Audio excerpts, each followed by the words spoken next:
민수기를 보고 있습니다. 민수기 24장 15절에서 19절까지, 민수기 24장 15절에서 19절까지 우리 교독으로 읽도록 하겠습니다. 민수기 24장 15절에서 19절입니다. 15절 제가 먼저 읽겠습니다. 예언하여 이르기를 부올의 아들 발람이 말하며 눈을 감았던 자가 말하며 하나님의 말씀을 듣는 자가 말하며 지극히 높으신 자의 지식을 아는 자, 전능자의 환상을 보는 자, 엎드려서 눈을 뜬 자가 말하기를 내가 그를 보아도 이때의 일이 아니며 내가 그를 바라보아도 가까운 일이 아니로다. 한 별이 야곱에게서 나오며 한 규가 이스라엘에게서 일어나서 모압을 이쪽에서 저쪽까지 쳐서 무찌르고 또 셋의 자식들을 다 멸하리로다. 그의 원수 에돔은 그들의 유산이 되며 그의 원수 세일도 그들의 유산이 되고 그와 동시에 이스라엘은 용감히 행동하리로다. 같이 있습니다. 주권자가 야곱에게서 나서 남은 자들을 그 성읍에서 멸절하리로다 하고. 아멘. 여러분, 민수기 22장에서 24장은 그 발람과 발락에 관한 이야기입니다. 우리가 지난 몇 주간 살펴보았는데 발람은 강변 부돌 출신의 선지자, 메소포타미아 출신이죠. 당대 최고의 예언자다, 그렇게 제가 말씀을 드렸습니다.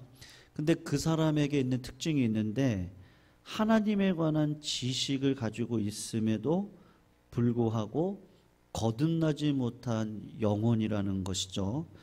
그의 영혼은 하나님을 사랑하고 하나님께 영광을 돌리려고 하는 동기보다도 그의 마음이 늘 어디에 가 있냐면요, 명예, 뇌물을 추구하는 마음을 가득 품고 있었습니다. 이 모압 왕 발락이 뇌물과 높은 종기를 약속을 하면서 이 발람 선지자에게 부탁을 했잖아요. 이스라엘을 좀 저주해달라라고 부탁을 했을 때 단호하고도 분명한 뜻은 뭐라고 그랬습니까? 하나님이 절대로 저주하지 말라고 말을 했다는 것이죠. 그런데 발람은 뇌물과 명예를 사랑했기 때문에 하나님을 이렇게 졸릅니다. 여러분, 어린아이들이 뭐를 사달라고 졸르면 결국은 부모님의 한도 내에서 이 아이가 위험하지 않을 정도까지만 이렇게 허용을 하지 않겠어요? 이제 그런 것처럼 발람 선지자를 소극적인 허용을 통해서 그냥 모압 땅으로 가는 것은 하나님이 허용을 하셨습니다. 근데 하나님의 본성은 그 발람 선지자가 저주하러 가지 않기를 소원했기 때문에 중간에 천사가 칼을 들고 있었잖아요. 근데 그걸 누구만 봤다 그랬습니까? 발람의 당나귀만 보았습니다. 그래서 당나귀가 발람 선지자가 가는 길을 막아서고 결국에는 좁은 길로 들어가 꼬꾸라졌을 때 이 발람 선지자가 나귀를 향해 막 매질을 하잖아요. 그렇게 얘기를 했을 때 하나님이 당나귀가 말을 할 수 있도록 해주죠. 결국은 당나귀로부터 꾸중도 먹고 망신도 당하고, 그런데도 발람 선지자가 이 돈에 눈이 멀어가지고 이 사리사욕에 눈이 멀어서 모압 땅에 저주하러 가게 됩니다. 그리고 발락이라고 하는 왕의 사주를 받아서 세 번을 저주를 하거든요. 산꼭대기에 올라가서 3번을 이스라엘 백성들에게 저주를 하려고 섰는데 하나님은 참 신기하게도 저주가 바뀌어서 축복으로 이루어지는 일들을 이뤄가게 됩니다. 발람은 하나님으로부터 4가지 말씀을 받거든요. 그 3가지의 그 저주가 축복으로 바뀌는 말씀과 그리고 오늘 우리가 읽었던 본문은 네 번째 말씀이거든요. 그래서 네 번째 말씀을 살피기 전에 세 가지 하나님께서 주셨던, 발람 선지자가 산에 올라가서 저주를 하려고 하면 그때마다 하나님이 말씀을 축복의 말씀으로 주셨단 말이죠. 그걸 한번 잠깐 살펴보면 좋을 것 같습니다. 여러분, 처음 발람은 첫 번째 저주를 할 때 어디에 섰냐면 22장을 가서 한번 보시면 41절을 보세요. 그 위치가 나오거든요. 22장 41절을 보시면 아침에 발락이 왕입니다. 발람은 선지자인데 발람과 함께하고 그를 인도하여 어디로 오르겠다 그래요? 바알의 산당에 오르매. 거기서 발람 선지자가 이스라엘 백성의 징끝까지 보았다. 이제 그런 이야기를 하고 있는 겁니다. 바알의 산당에 올라가서, 그러니까 산에 있는 거겠죠. 보통 뭐 꼭대기 정도에 있지 않았겠어요?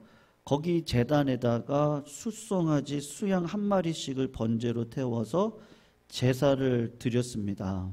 그럴 때 23장 8절인데 그것도 한번 보시면 이렇게 저주를 하려고 올라갔는데 하나님이 지금 뭐라고 얘기하시냐면, 이게 발람이 이제 이렇게 고백을 하는 거예요. 8절에 하나님이 저주하지 않으신 자를 내가 어찌 저주하며 여호와께서 꾸짖지 않으신 자를 내가 어찌 꾸짖으랴. 이렇게 지금 말씀을 하고 있습니다. 이스라엘 백성들을 모압 왕 발락이 저주를 하고 싶어서 발람 선지자를 불러다가 저주를 첫 번째 시켰는데 말씀이 뚝 떨어지는데 뭐라고 얘기하냐면 하나님이 이스라엘 백성들을 저주하지 않겠다는 거예요. 여러분, 저주하지 않을 뿐만 아니라 어떻게 하시겠다는 거예요? 축복하시겠다는 것이거든요. 얼마나 감사한 일인지 모릅니다. 사랑하는 성도님들은 저주를 받을 수 있습니까? 없습니까? 우리 여기 계신 분들이요. 절대 못 받습니다. 믿으시기를 축원합니다. 여러분, 내 인생은 왜 그럴까? 나는 왜 이런 환경에 있을까? 그건 마귀가 주는 생각이고요. 하나님은 우리를 절대적으로 보호하신다. 오늘 본문을 통해서 사실은 보여주고 있는 거예요. 여러분들, 아무리 누가 저주를 한다고 해도 하나님은 그 저주를 어떻게 해요? 반사, 딱 밀어내는 거예요. 그리고 우리 성도님들을 축복의 자리에 세워주는 것이죠. 그리고 두 번째로 발람은 민수기 23장인데요. 14와 14절을 가서 보시면 두 번째 산 꼭대기에 올라가거든요. 그것도 위치를 한번 확인해 보세요. 그냥 이렇게 읽다 보면 재밌습니다. 14절에 보면 첫 번째 저주를 하려고 했는데 하나님이 저주를 축복으로 바꿨단 말이에요.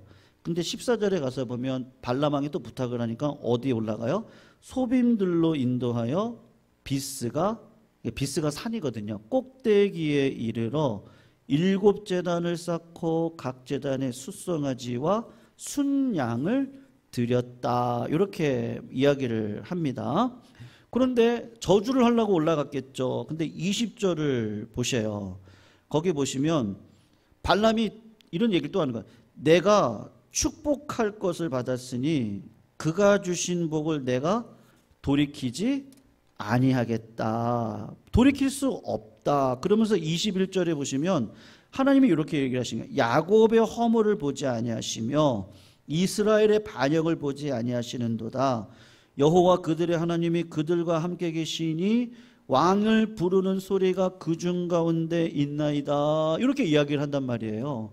여러분, 성도님들, 왜 성도님들이 저주받지 않으신 거예요? 발람이 닦아서 다시 저주하려고 봤더니 그들 가운데 누가 계시다는 거예요? 하나님이요. 21절, 여호와 그의 하나님이 그와 함께 계시니. 23절을 잠깐 보시면 야곱을 해야 할 점술이 없고 이스라엘을 해야 할 복술이 없도다. 이렇게 이야기를 하는데 왜 그렇겠어요? 아니 알고 봤더니 이 이스라엘 백성들에게 하나님이 함께 하신다. 이거 임재죠. 보호하심과 임재하심과. 자, 그래서 발락 왕이 세 번째로 발람 선지자를 광야가 내려다 보이는 어디다 갖다 놓냐면요, 부올산 꼭대기로 올라갑니다. 그곳에다가도 7단을 쌓고 숫송아지 수양 7마리씩을 번제로 드리는데, 여러분 요때도 한번 보시면 24장으로 넘어가 보시면 좋겠어요. 24장으로 넘어가시면 23장 28절을 볼까요? 23장 28절을 보면 발락이 발람을 인도하여 광야가 내려다 보이는 어디요? 부올산 꼭대기. 처음에는 어디라 그랬죠? 바알 산당이죠. 둘째는 어디라 그랬어요?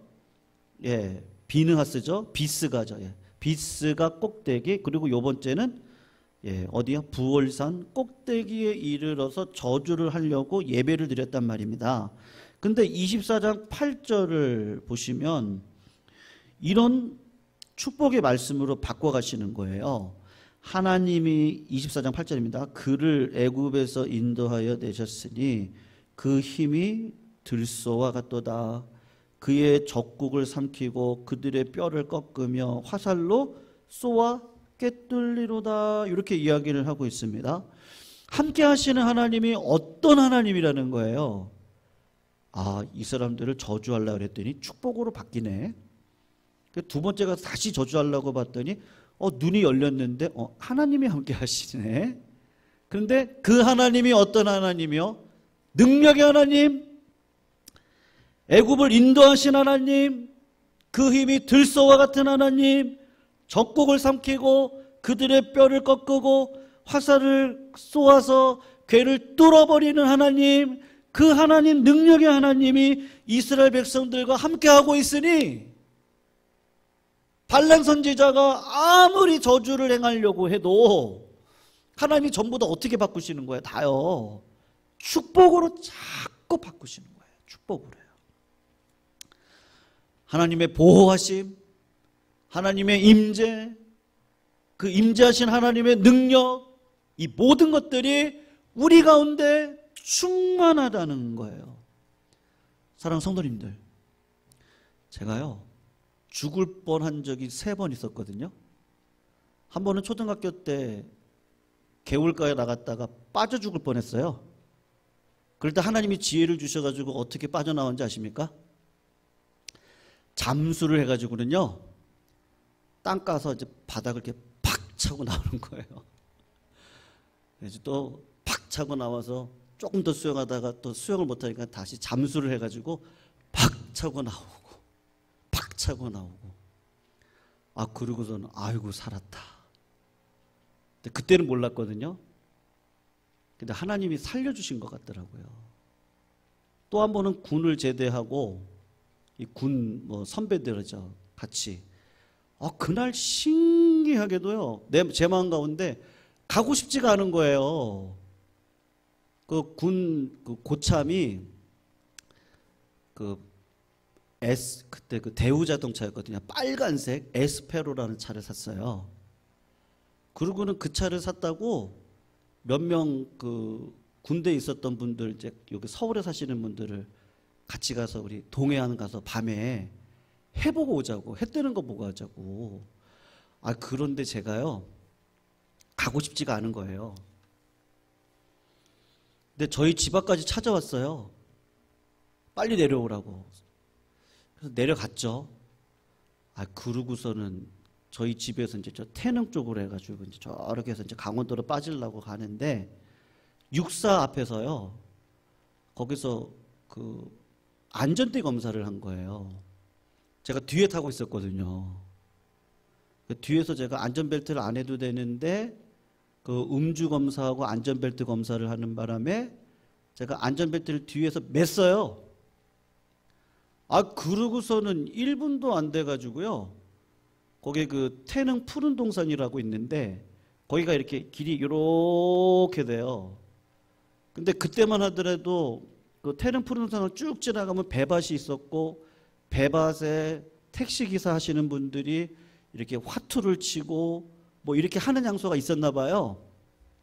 거기서 화투 치고 이렇게 좀 술을 드시고 했던 택시기사가 손님을 끌고 서울로 나오시다가 시속 140km로 달리시다가 중앙선을 침범해서 우리 차를 정면으로 박았어요. 제가 이렇게 살아있잖아요. 와, 그때요. 앞에 탄 분은 이거 허리가 나갔어요. 그리고 교통사고가 나니까요, 제 이 안쪽으로요, 옷을 이렇게 입었는데도 안쪽으로 그 유리 파편이 이렇게 알갱이처럼 깨지잖아요. 그게 막 이 안으로 다 들어가 있는 거예요. 와.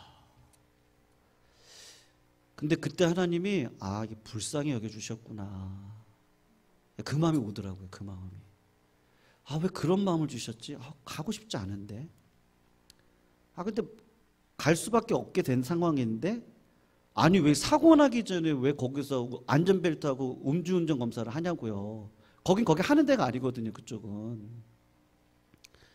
그러고 사고가 났는데. 근데 성도님들은 어떠세요? 성도들 뒤를 돌아보셨을 때, 그때는 하나님이 나를 참 구원해 주셨구나. 이거 막아 주셨구나. 아마 그런 것들이 있으실 거예요. 아마 우리가 잘 몰라서 그렇죠. 여러 가지 사건 사고들이 많았는데 하나님이 심판을 행하시기보다는 여전히 은혜를 행해 주시고자 우리 가운데 임재하시고 능력의 하나님이 붙들어 주십니다. 그 하나님이 우리와 함께 하시거든요. 그런데 그 하나님이 왜 살려주셨겠어요? 그게 네 번째 언약인 거예요. 왜 살려주셨겠어요? 많은 사람들이 어디까지는 고백을 잘하죠? 하나님이 나를 보호해 주셨어요. 하나님이 나에게 이렇게 복을 주셨어요. 하나님의 자녀가 됐더니 하나님이 나에게 이런 은혜를 주셨네요.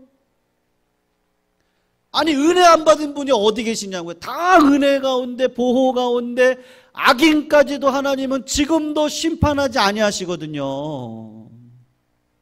예수를 안 믿어도 땀을 흘리고 수고를 하면 거기에 대한 대가를 주셔서 부유하게 살아갈 수 있게 하시는 분이 하나님이시여, 불교에서도 암덩어리가 떨어지는 일들이 일어나거든요. 하나님의 은혜 가운데 우리를 붙들어 주시고, 이 지구가 지금 망하려면 언제 망했어야 돼요? 벌써 망했어야 되거든요. 근데 이 지구를 하나님이 붙들어 주고 계세요. 하나님의 임재가 있습니다. 보호하심이 있습니다. 능력의 하나님이 지금도 이 땅을 보호하고 계시죠. 그런데 뭐가 있어요 이제? 아니 하나님 왜 저를 목사로 불러주셨어요? 나 구원받은 백성이라는 거 자랑하려고요? 그거 아니거든요. 결국은 여러분, 하나님이 우리를 이렇게까지 인도해 주신 이유가 있는데, 그게 사실 오늘 본문에 나오는 이야기란 말이에요. 16절을 보시면 발람이요, 오늘 24장 16절이죠. 자기에 대한 평가를 합니다. 뭐라고 평가하는지 아세요? 한번 보세요. 자기에 대해서 뭐라고 얘기하냐면, 하나님의 말씀을 듣는 자가 말하며 지극히 높으신 자의 지식을 아는 자, 전능자의 환상을 보는 자, 엎드려 눈을 뜬 자가 말하기를, 이렇게 이야기를 합니다. 지금 자기 자신을 향해서 뭐라고 얘기하는 거예요? 나는 하나님이 나에게 지혜를 주시고 지식을 주시고 예언할 수 있는 능도 주시고, 주님이 하셨던 말씀 있잖아요. 주여 주여 하는 자마다 다 천국에 갈 자가 아니다. 그랬더니 이분들이 와서 뭐라 그래요? 이 똑같은 이야기를 하는 거예요. 하나님 저에게 예언할 수 있는 능력도 주셨고 귀신도 쫓아내고 선교사 생활도 했고 목사 생활도 했고 중직자 생활도 했고요. 내가 하나님 앞에 얼마나 헌신하고 살았는지 아십니까? 이제 그런 이야기를 하는 거죠. 근데 이분이 예언을 이렇게 어떻게 예언하냐면 17절을 보시면, 내가 그를 보아도 이때의 일이 아니며 내가 그를 바라보아도 가까운 일이 아니로다. 하나님 예언을 주시는데 지금은 아닙니다. 그런데 한 별이 야곱에게서 나오며 한 규가 이스라엘에게서 일어나서 모압을 이쪽에서 저쪽까지 쳐서 무찌르고 또 셋의 자식들을 멸하리로다. 이렇게 이야기를 하고 있어요. 그 교만한 선지자를 통하여 하나님의 복음을 증거하시는데 먼 장래에 일어날 일을 지금 예언하게 하시거든요. 먼 장래에 한 별이 야곱에서 나온다. 이렇게 얘기를 하고 한 규는, 이 규는 지팡이를 얘기하는데 그 지팡이가 야곱에게서 나옵니다 라고 이야기를 하면서 그 야곱에서 나온 별이 모압을 비롯한 수많은 나라를 쳐서 정복을 하게 될 것에 대한 예언을 지금 뒷구절에 보면 하게 되거든요. 성도님들 한번 생각을 해보세요. 별 하면 누가 생각나세요? 예수님이 생각나시죠? 맞죠? 동방박사가 별의 가르침을 따라서 아기 예수님께 오셨어요. 그리고 계시록 22장 16절에 보면 나 예수는 교회들을 위하여 내 사자를 보내어 이것들을 너희에게 증거하게 하였노라. 나는 다윗의 뿌리요 자손이니 곧 광명한 새벽별이로다 라고 이야기를 하거든요. 그러니까는 요 별은 사실은 누구를 가리키는 거냐 하면 예수님을 상징을 하고 있거든요. 여러분 몇 가지 의미가 있는데 뭐 그냥 들어주시면 좋겠어요.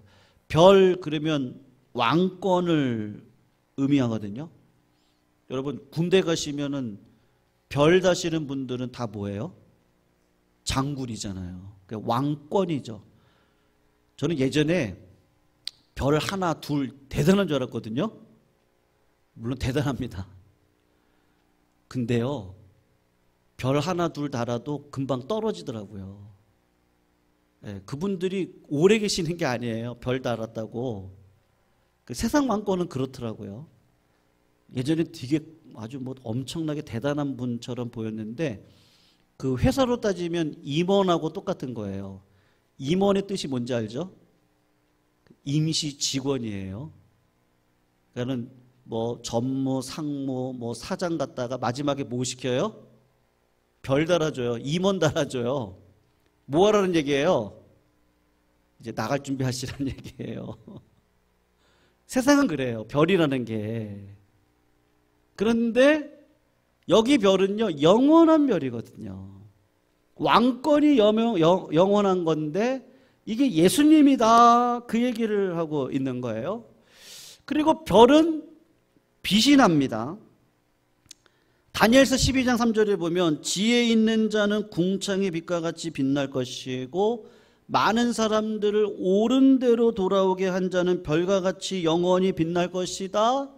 그런데 요한복음 1장에 보면 참빛 곧 세상에 와서 각 사람에게 비치는 빛이 있었나니 그는 세상에 계셨으며 세상은 그로 말미암아 지은 바 되었으되 세상이 그를 알지 못하였고 이렇게 얘기를 하거든요. 여러분 많은 사람들이 지식이 있으면 우리가 천국을 이룰 수 있을 거야. 아니면 공산주의를 가지고 오면 천국을 이룰 거야. 아니면 뭐 자본주의, 아니면 뭐 공부를 잘하면, 교육을 우리가 열심히 하면 세상이 잘 바뀔 거야. 아니면 군사적인 힘을 가지면 우리가 천국을 이룰 거야 했는데 지금까지 와봤을 때 다 어땠어요? 다 실패했잖아요. 네. 교육으로 됩니까? 필요 없다는 얘기는 아닙니다. 그럼 뭐 힘이 없으면 됩니까? 뭐 그것도 아닙니다. 다 필요합니다만 그게 종국적으로 빛을 비출 수 있는 영원한 광명은 아니란 말이죠. 근데 예수님은 영원한 빛이시다. 그걸 얘기하는 거예요. 근데 여러분 한번 보세요. 사람들이 길을 잃을 때 나침반이 없을 때는 꼭 뭐를 봤죠? 예전에 점성술이 유명했었거든요. 북두칠성이요. 네, 그거는 움직입니까? 안 움직입니까? 안 움직이는 별이에요. 하나님이 보여주시는 거예요. 움직이지 않는 저 별을 하나 딱 보여주시면서 아무것도 나침반도 없어요. 아무것도 없을 때 저건 북쪽을 가리키는 거지. 그리고 이제 계산을 해보는 거죠. 그러면 여기가 남쪽이고 여기가 동쪽이고 서쪽인데 내가 살고 있는 방향은 어디니까 그 길을 따라가면 되는구나. 이제 이거란 말이죠. 사랑하는 성도님들, 예수 그리스도를 빛으로 불러주셔서 그 빛을 통해서, 여러분 예전에 제가 좀 아까 말씀드린 것처럼 점성술이 발전을 했거든요. 욥기에 가면 이런 이야기가 있어요. 38장 31절 32절인데 하나님이 욥에 대해서 하는 얘기가 있는데, 너가 묘성을 메어 떨기 되게 하겠느냐, 삼성의 띠를 풀겠느냐, 네가 12궁성을 때를 따라 이끌어내겠느냐, 북두성과 그 속한 별들을 인도하겠느냐, 이렇게 얘기를 하거든요. 여러분, 욥은 아브라함 시대의 사람이거든요. 지금처럼 이게 뭐예요? 그 무슨 망원경 있죠? 그 미국에 가면 아주 그 있어요.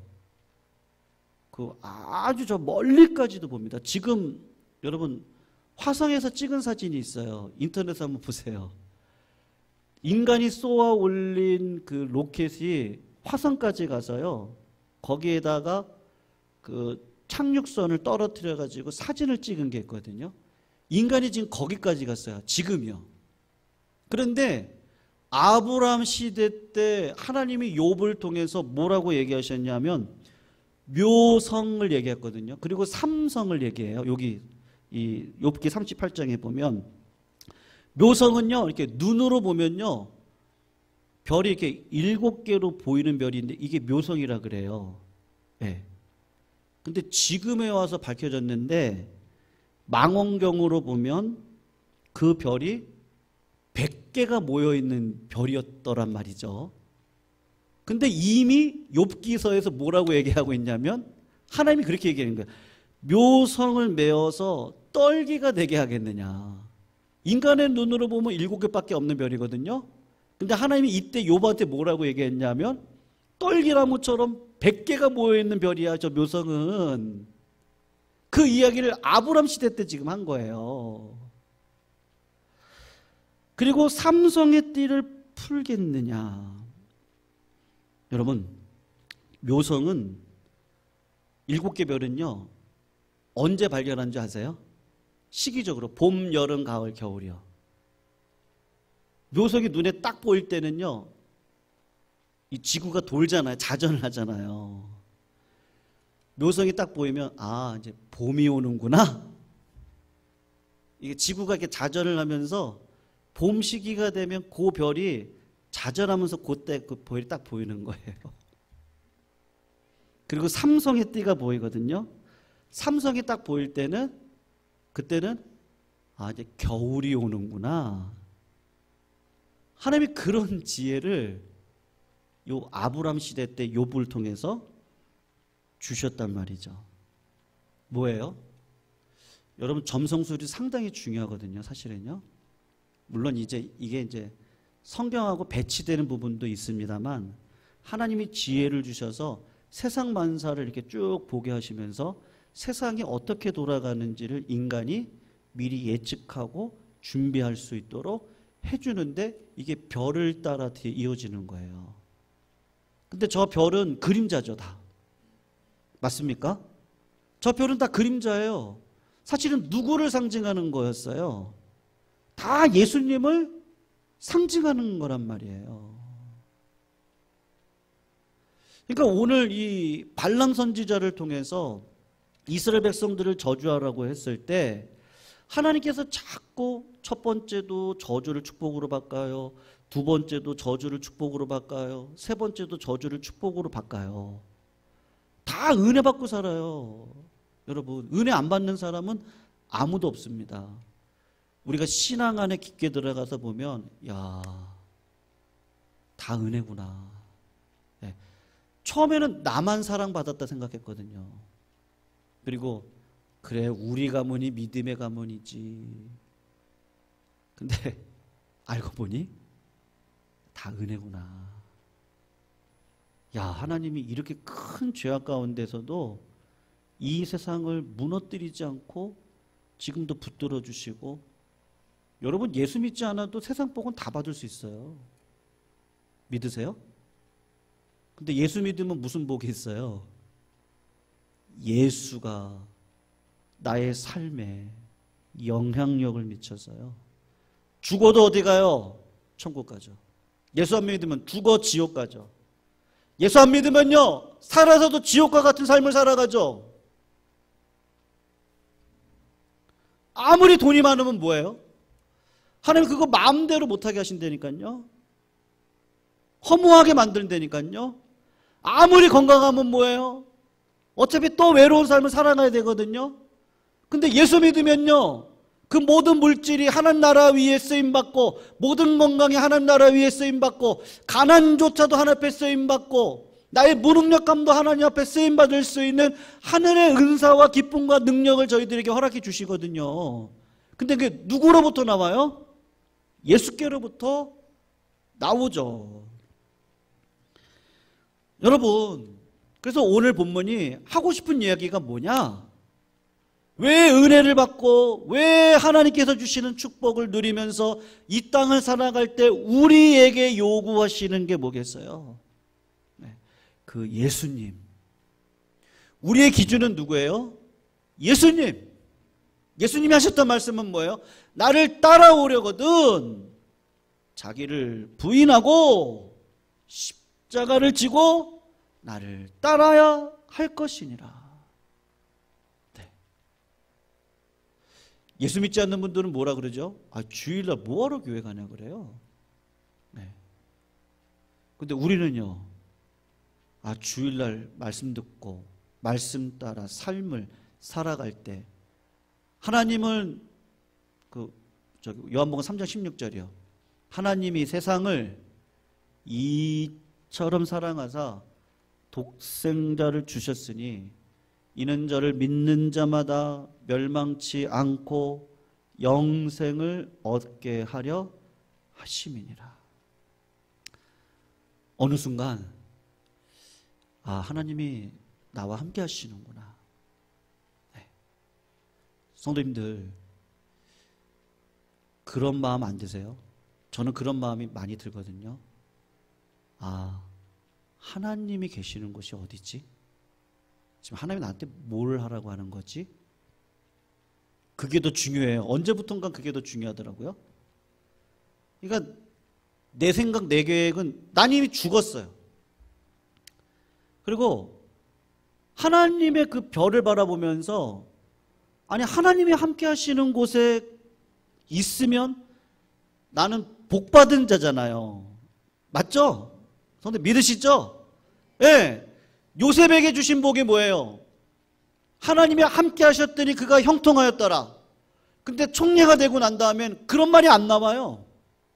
하나님께서 이루고자 하시는 목적의 자리에 세워놓고 그 다음부터는 요셉은 예수님과 같이 살아가시잖아요. 형제를 용서합니다. 그리고 가지고 있는 은사를 가지고 세상 사람들을 먹여 살립니다. 예수와 같은 삶을 살아가거든요. 그 예수와 같은 삶을 살고자 하나님께서 우리들과 함께 하시는데 별과 같이 함께 해주신다는 거예요. 그러니까 주님이 함께 해주시는 게 복이지, 주님이 떠나 있는 복은 뭐가 복이겠어요, 그게요. 다 자기, 뭐라고 해야 되나요? 다 나요, 나. 내가 뭐를 먹을까? 내가 뭐를 마실까? 내가 뭘 입을까? 근데 주님은 그런 거 걱정하지 말고 하나님의 나라와 의를 구하고 살아라. 진짜 축복이 뭐예요? 성도님들, 예수님이 성도님들과 함께 하십니다. 우리 성도님들은 영원히 사실 거예요. 걱정하지 마세요. 우리 성도님들 건강하실 거예요. 믿으세요. 나사렛 예수의 이름으로 모든 병만은 쫓아내세요. 이기실 수 있어요. 이미 복받은 자로 우리는 살아가는 거예요. 그러니 우리 감사하시자고요. 기뻐하시자고요. 어떤 일이 있어도 맞아요. 세상 바람이 나를 흔들 때가 있을 거예요. 그러나 다시 일어서시자고요. 왜요? 하나님이 그 오른손으로 나를 늘 붙잡아 주시잖아요. 힘들 때 웃어라. 넘어졌을 때 일어나라. 두려울 때, 야, 담대해라. 아니, 하나님이 자꾸 나한테 힘을 주시는데요. 이게 복이죠. 그러므로 우리 별같이 오신 예수 그리스도, 별같이 떠나셨습니다. 그러나 성령 하나님께서 우리 마음 가운데 오셨죠. 우리도 별같이 또 주님 품으로 갈 겁니다. 네. 우리가 주님 때문에 위로받고 주님 안에 계셔서 오늘 이 찬양 부를 건데요. 평화, 평화로다. 그 평화는 어디에서 내려와요? 하늘 위에서 내려오네. 별과 같이 평화가 우리 하늘 위에서 내 영혼의 그 깊은 데로 우리 같이 한번 찬양하면서요. 오늘 말씀 생각하시면서 우리 삶에 뭔 평화가 있겠습니까? 그러나 험한 길 가는 동안 예수 그리스도의 인도하심이 진짜 평화죠. 그분의 음성 듣고 그분 안에서 내가 발견되어지고 그분 나한테 주시는 말씀 듣고 평화 누리며 그 평안을 끼치면서 살아갈 수 있는 내가 되게 해달라고요. 같이 찬양하시겠습니다. 412장 찬양합니다.